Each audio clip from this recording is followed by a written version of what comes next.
ओम नमः शिवाय। श्री शिव महापुराण रुद्र संहिता कुमारखंड 18वां अध्याय।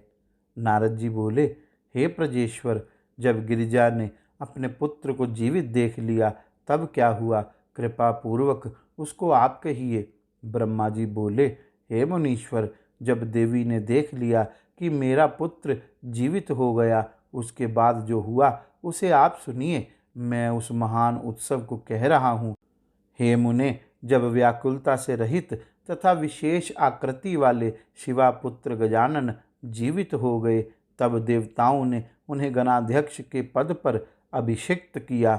भगवती पार्वती अपने पुत्र को अभिषिक्त देखकर अत्यंत हर्षित हो गई और अपनी दोनों भुजाओं से बालक को गोद में लेकर प्रेम पूर्वक उसका आलिंगन करने लगी। जगदम्बा ने उस समय अपने पुत्र को बड़े प्रेम से नाना प्रकार के वस्त्र तथा अलंकार प्रदान किए।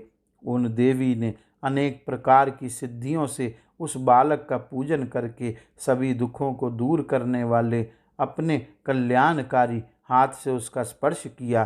पूजन करने के उपरांत देवी ने उसका मुख चूमा और प्रेम से उसे अनेक वरदान दिए और कहा, पुत्र, तुमने इस समय बड़ा कष्ट उठाया। हे पुत्र, तुम धन्य हो और कृतकृत्य हो। तुम सभी देवताओं के पहले पूजे जाओगे और सदा दुख रहित रहोगे। चूँकि इस समय तुम्हारे मुखमंडल पर सिंदूर दिखाई देता है, इसलिए लोगों के द्वारा तुम सदा सिंदूर से पूजित होोगे। जो मनुष्य पुष्प, चंदन, सुगंधित द्रव्य, उत्तम नैवेद्य, विधि पूर्वक आरती, तांबुल, दान, परिक्रमा तथा नमस्कार विधान से तुम्हारी पूजा करेगा, उसे संपूर्ण सिद्धि प्राप्त होगी, इसमें संदेह नहीं। इतना ही नहीं, तुम्हारे पूजन से समस्त विघ्न भी निस्संदेह विनष्ट हो जाएंगे।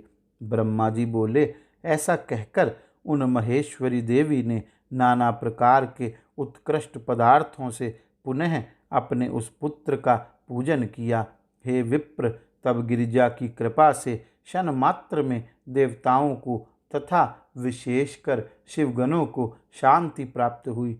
उसी समय इंद्रादि देवता प्रसन्नता से शिव की स्तुति करके उन्हें प्रसन्न कर भक्ति युक्त होकर पार्वती के पास ले गए।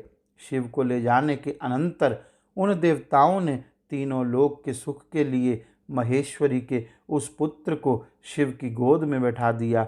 शिवजी ने भी उस बालक के सिर पर अपना कर कमल रखकर देवगणों से यह वचन कहा, यह मेरा दूसरा पुत्र है। तब गणेश ने भी उठकर शिव को, पार्वती को, मुझे, विष्णु को प्रणाम करके सबके सामने खड़े होकर नारद आदि सभी ऋषियों से कहा, आप लोग मेरे अपराध को क्षमा करें। मनुष्यों में मान ऐसा ही होता है। तब मैं, ब्रह्मा, विष्णु तथा शंकर, इन तीनों देवताओं ने एक साथ ही उस बालक को प्रेम पूर्वक उत्तम वर प्रदान करते हुए कहा, जिस प्रकार हम तीनों श्रेष्ठ देवताओं तीनों लोकों में पूज्य हैं, उसी प्रकार ये गणेश भी सभी के द्वारा पूजे जाएं।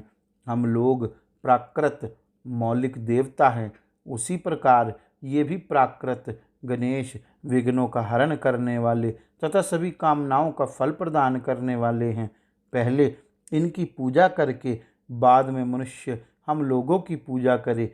यदि हम लोगों की पूजा की गई और इनकी पूजा नहीं की गई, और हे देवताओं, यदि कोई इनकी पूजा किए बिना अन्य देवताओं की पूजा करेगा तो उसे पूजा का फल प्राप्त नहीं होगा, इसमें संदेह नहीं है। ब्रह्मा जी बोले, ऐसा कहकर शिवजी ने अनेक प्रकार की वस्तुओं से गणेश की पूजा की। उसके बाद विष्णु के द्वारा भी वे पूजित हुए। तदंतर मैंने एवं पार्वती ने उनकी पूजा की और देवगणों ने बड़े आदर के साथ उनका पूजन किया। उसी स्थान पर ब्रह्मा, विष्णु एवं शंकर ने एक साथ मिलकर पार्वती की प्रसन्नता हेतु उन गणेश को सर्वाध्यक्ष शब्द से संबोधित किया। इसके बाद शिव ने प्रसन्न मन से उन गणेश को लोक में सदा सुख देने वाले अनेक वर दिए।